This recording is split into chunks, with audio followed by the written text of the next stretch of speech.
नमस्कार विद्यार्थी मित्रांनो, मी तुमची एड्युकेटर श्वेता चंदनकर तुम्हा सर्वांचे global online UGC net set exam preparation या युट्यूब चॅनलवर स्वागत करते.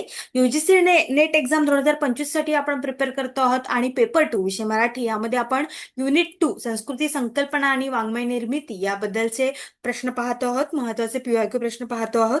हा त्याचा पार्ट 2 आहे आणि पार्ट 1 ऑलरेडी आलेला आहे. आपली जी मराठीची बॅच आहे ती 1 सप्टेंबर पासून सुरू होते आहे. जर का तुम्हाला एनरोल करायचं असेल तर दिलेल्या नंबरवर तुम्ही संपर्क करू शकता किंवा ग्लोबल ऑनलाईन ॲप प्ले स्टोअरवरून डाउनलोड करू शकता. ग्लोबल ऑनलाईन आपल्यासाठी घेऊन आले आहे विषय मराठीचा पेपर 2 चा कोर्स, ज्यामध्ये तुम्हाला पेपर 1 मोफत मिळणार आहे.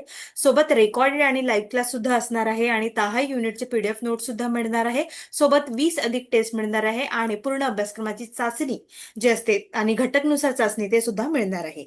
याची जी फीस आहे ती 10,000 रुपये आहे, पण खास ते तुमच्यासाठी 8,000 रुपये असणार आहे. त्यामुळे नक्की याचा फायदा घ्या. त्यामुळे नक्की याचा फायदा घ्या आणि दिलेल्या नंबरवर तुम्ही संपर्क करून मिळवू शकता, कॉन्टॅक्ट करू शकता किंवा ग्लोबल ऑनलाईन ॲप प्ले स्टोअरवरून डाउनलोड करू शकता. डाउनलोड केल्यानंतर अशा पद्धतीने तिथे माय कोर्सेसमध्ये मराठी लिहिल्यानंतर तुम्हाला अशा पद्धतीचे 2 कोर्सेस दिसणार आहेत. त्यामध्ये यूजीसी नेट सेट मराठी यामध्ये तुम्हाला पब्लिश कोर्स करायचा आहे. त्यामध्ये कंटेंटमध्ये जाऊन तुम्हाला बघा weekly test, MS set paper 1, paper 2, revision crash course, mock test, PYQ test, unit wise test, solve question paper, notes असं सगळं तुमच्यासाठी तिथे अवेलेबल असणार आहे. ठीक आहे. चला, तर घटक 2 संस्कृती संकल्पना आणि वाङ्मय निर्मितीमध्ये आपल्याला काय शिकायचं आहे, तर वाङ्मय संस्कृतीचे पारंपरिक घटक, मौखिक परंपरा कोणकोणत्या आहे, हस्तलिखित आहेत तर कोणत्या कथन आहेत, पठण कोणतं आहे, श्रवण, सादरीकरण, मग तमाशा काय, लढीत काय, भारुड काय, बोहाडा काय, निरूपण काय असतं, कीर्तन काय असते, प्रेक्षक, श्रोता, कथनकार असं सगळं तिथे आपल्याला अभ्यास करायचा आहे. सोबत वाङ्मय धर्मपंथ, राजश्रयांचा सहसंबंध, वाङ्मय संस्कृतीचे आधुनिक घटक, मुद्रिते, मुद्रक, नियतकालिक, वृत्तपत्रे, है ना, नंतर पुस्तके, संपादक, लेखक, प्रकाशक, वाचक, समीक्षक आणि असं सगळं आपल्याला इथे अभ्यास करायचा आहे. त्यानंतर नागर आणि ग्रामीण अभिरुची, लेखक व वाचक याच्यातील आदान प्रदान, वाङ्मय संस्कृतीचा संघर्ष, भाषाशुद्धी जे आहे संकल्पना किंवा मग ते शील अशील वाद जे आहे त्याबद्दल पण आपल्याला इथे अभ्यास करायचा आहे. सोबत सामाजिक प्रबोधनात वाङ्मय संस्कृतीचे काय योगदान आहे किंवा मग सत्यशोधकी जलसे, आंबेडकरी जलसे हे काय असते. ठीक आहे, ते प्रबोधन, उद्बोधन, निबंध, वाङ्मय, प्रायोगिक नाटक, पथनाट्य हे काय आहे. त्यानंतर संस्कृतीचा नकाशा, साहित्य संमेलनातील परिवर्तने, वादविवाद, भूमिका, वाङ्मयीन घटकांची वाङ्मयीन संस्कृती, आक्रमणे, मराठी समाज मानस हे सगळं आपल्याला इथे अभ्यास करायचा आहे. ठीक आहे, चला तर मग सुरुवात करूया अ, प्रश्नांना.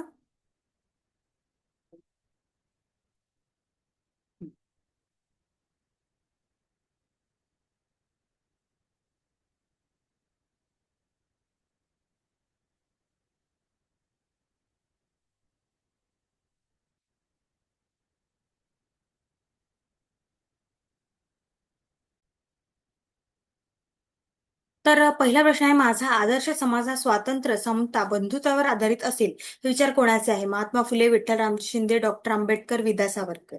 माझा आदर्श समाज आणि हा स्वातंत्र्य, ममता, समता व बंधुत्वावर आधारित असेल हे विचार कोणाचे आहेत. हे विचार आहे डॉक्टर आंबेडकर यांचे. ठीक आहे.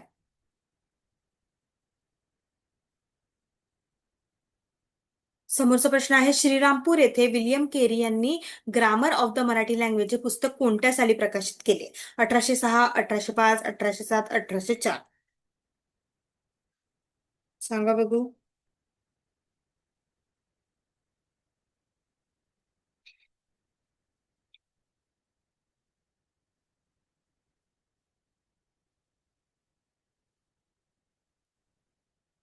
तर ते 1805, सन 1805 यामध्ये त्यांचे प्रकाशन झाले होते. ठीक आहे. ग्रामर ऑफ म्हणजे व्याकरण जे आहे, भाषेचे व्याकरण. ठीक आहे.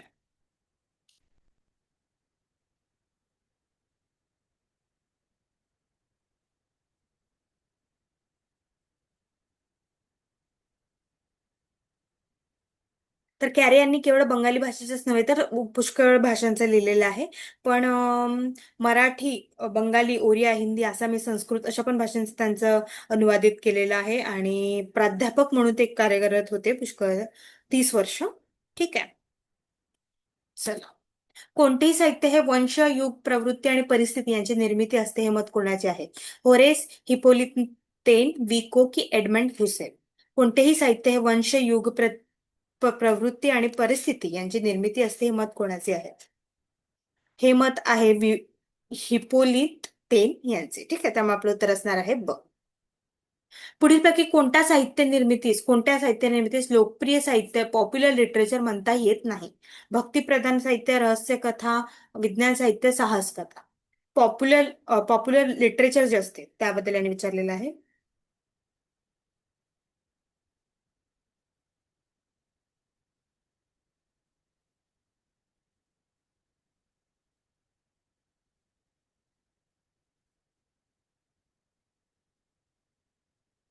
तर मग त्यामध्ये भक्तिप्रधान साहित्य जे आहेत ते थोडे पॉप्युलर लिटरेचरमध्ये येत नाही. ठीक आहे. समोरचा प्रश्न आहे, वाङ्मयीन अभिरुची म्हणजे काय? साहित्य संबंधी गुणवागुणांची पारख करणारी विवेकशीलता, आस्वाद क्षमता, विश्लेषण क्षमता की वाचनाची आवड? वाङ्मयीन अभिरुची म्हणजे काय?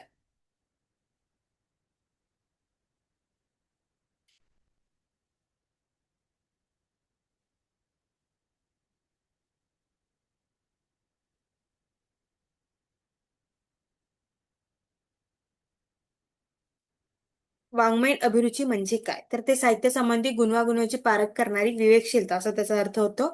आणि त्याचं उत्तर काय आहे? अ असणार आहे. व्यवहारातील भाषेच्या सामग्रीद्वारे केल्या जाणाऱ्या शब्द योजनेतूनच साहित्य निर्मिती होत असते.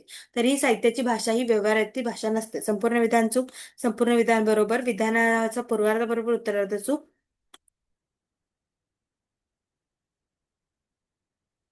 विधानाचा पूर्वार्ध चूक, उत्तरार्ध बरोबर. सांगा बघू.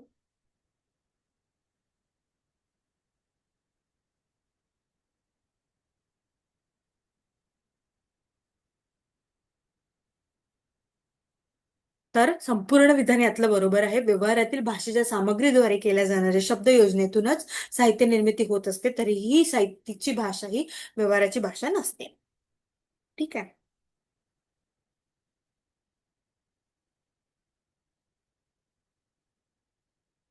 ग्रंथविक्रीत वाढ करणारे सर्वात महत्वाचे कारण कोणते? ग्रंथांना मिळणारे पुरस्कार, लोकप्रिय लेखन रूपे, प्रकाशकांची प्रतिष्ठा की प्रसिद्धी माध्यमाद्वारे केला जाणारा प्रसार?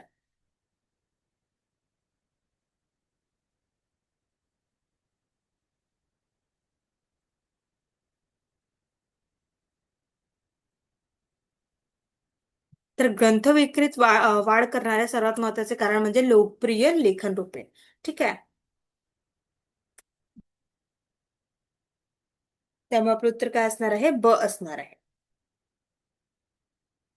साहित्य आणि समाज जीवन हा समीक्षा ग्रंथ कोणाचा आहे? लालजी पेंडसे, वाल कुलकर्णी, गंगाधर गाडगीळ, विजय तेंडुलकर? साहित्य आणि समाज जीवन हा समीक्षा ग्रंथ कोणाचा आहे?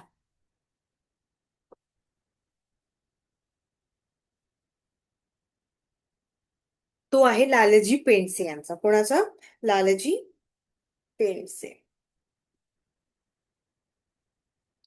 हे मार्क्सवादी लेखक व समीक्षक आहे आणि संयुक्त महाराष्ट्र परिषदेचे संस्थापक सदस्यापैकी एक आहे.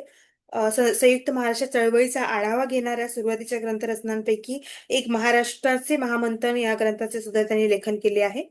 ठीक आहे. आपलं उत्तर काय असणार आहे? अ असणार आहे. नंतर साहित्यिकांच्या सहवासात या ग्रंथाचे समीक्षक कोण? डॉक्टर प्रणा जोशी, शना नवरे, महेश दीक्षित, गना मोरे?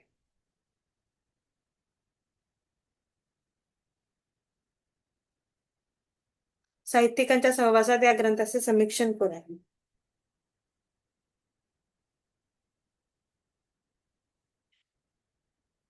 म श्री दीक्षित हे आहे साहित्यिकांच्या सहवासात या ग्रंथाचे समीक्षण. ठीक आहे. नंतर साहित्य ही एक अशी अर्थी अभिव्यक्ती असते, तसेच साहित्य हे संप्रेषण असते. संपूर्ण विधान चूक आहे, संपूर्ण विधान बरोबर आहे. विधानाचा पूर्वार्ध बरोबर, उत्तरार्ध चूक. विधानाचा उत्तरार्ध बरोबर, पूर्वार्ध चूक.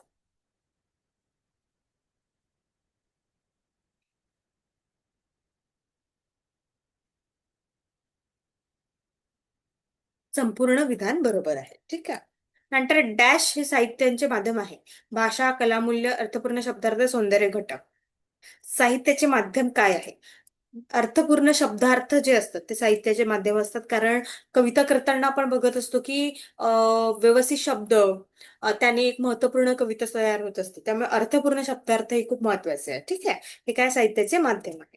नंतर अभिरुची म्हणजे विचारपूर्व, अनुकूल, सहस्वादी, प्रतिक्रिया व उपत्ती निरपेक्ष आवड निवड होय. संपूर्ण विधान चूक आहे, संपूर्ण विधान बरोबर आहे, विधानाचा पूर्वार्ध बरोबर उत्तरार्ध चुकीचा आहे, विधानाचा उत्तरार्ध बरोबर पूर्वार्ध चुकीचा आहे. सांगा बघू. अभिरुची म्हणजे विचारपूर्वक, अनुकूल, सहस्वादी, प्रतिक्रिया व उपपत्ती निरपेक्ष आवड निवड होय. संपूर्ण विधान बरोबर आहे. ठीक आहे, त्यामुळे आपलं उत्तर काय असणार आहे? ब असणार आहे. त्यानंतर भाषा हे साहित्याचे द्रव्य आहे. भाषा हेच मनुष्याचे संज्ञापनाचे एक महत्वाचे साधन आहे. संपूर्ण विधान बरोबर आहे, संपूर्ण विधान चुकीचे आहे, विधानाचा पूर्वार्ध चुकीचा, उत्तरार्ध बरोबर आहे, विधानाचा पूर्वार्ध बरोबर, उत्तरार्ध चुकीचा आहे. सांगा बघू. भाषा हे साहित्याचे द्रव्य आहे आणि भाषा हेच मनुष्याच्या संज्ञापनाचे एक महत्वाचे साधन सुद्धा आहे. ठीक आहे, तर ते यामध्ये संपूर्ण विधान जे आहे ते बरोबर असणार आहे. ठीक आहे.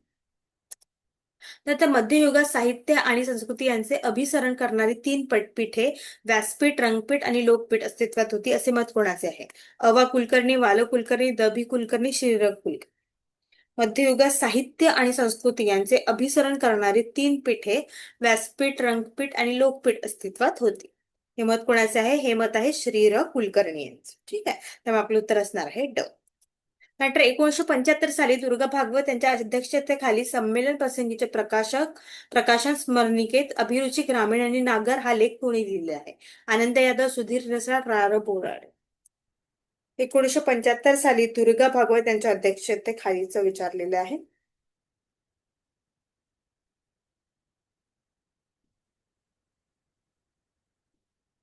तर ते आहेत सुधीर रसाळ यांनी. सुधीर नरहर रसाळ हे मराठीतील सुप्रसिद्ध समीक्षक आहेत. त्यांनी दिल्लीच्या साहित्य अकादमीमध्ये मराठीचे प्रतिनिधित्व केले आहे आणि 1956 पासून ते मराठी वाङ्मयाची सुद्धा काय करत आहेत? समीक्षा करत आहेत.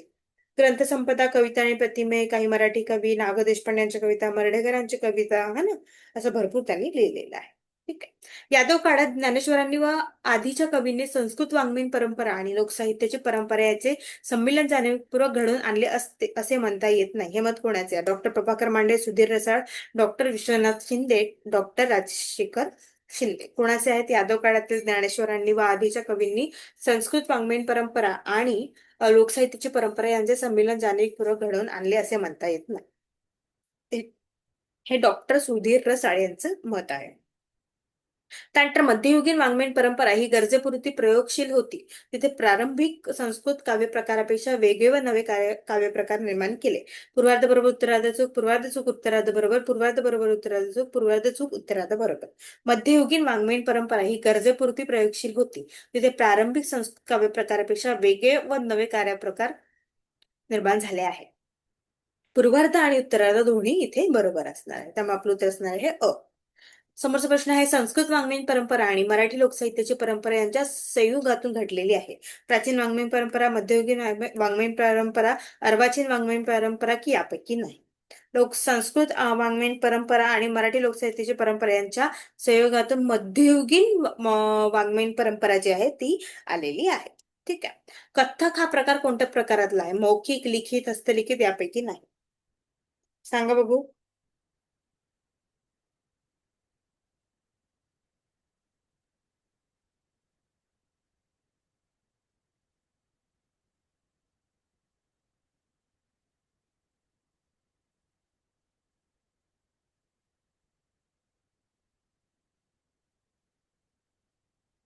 ते मौखिक असणार आहे. ठीक आहे, कथ्थक हा प्रकार मौखिक रूपात येतोय. माध्यमातून तत्कालीन समाजाचा वेध घेता येऊ शकतो. मौखिक साहित्याच्या, हस्तलिखितीचा, लिखिताच्या की यापैकी नाही?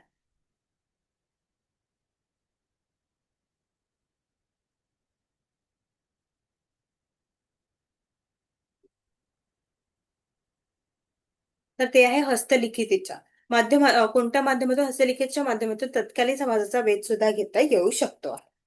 लोकपरंपरेतील हा महत्वाचा प्रकार आहे. कथन, कादंबरी, नाटक यापैकी नाही? सांगा बघू.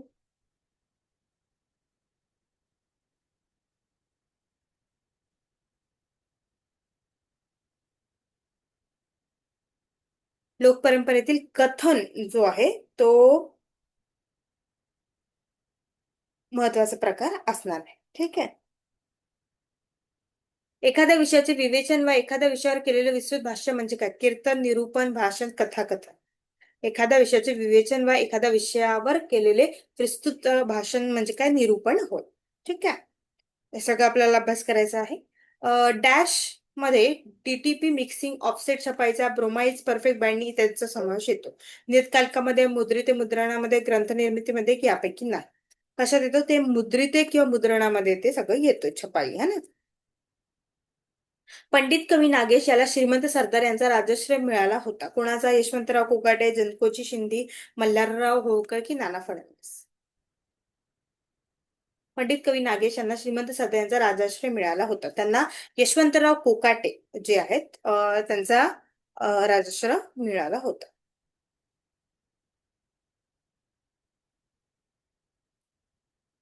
ठीक आहे.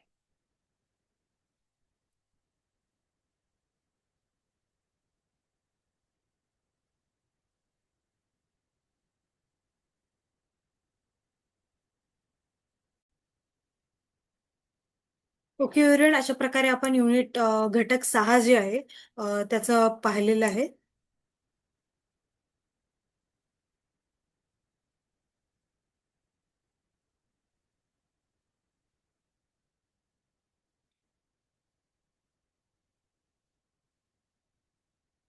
ओके एव्हरीवन, अशा पद्धतीने आपण घटक 6चे जे घटक 2चे जे आहे ते क्वेश्चन्स पाहिलेले आहे.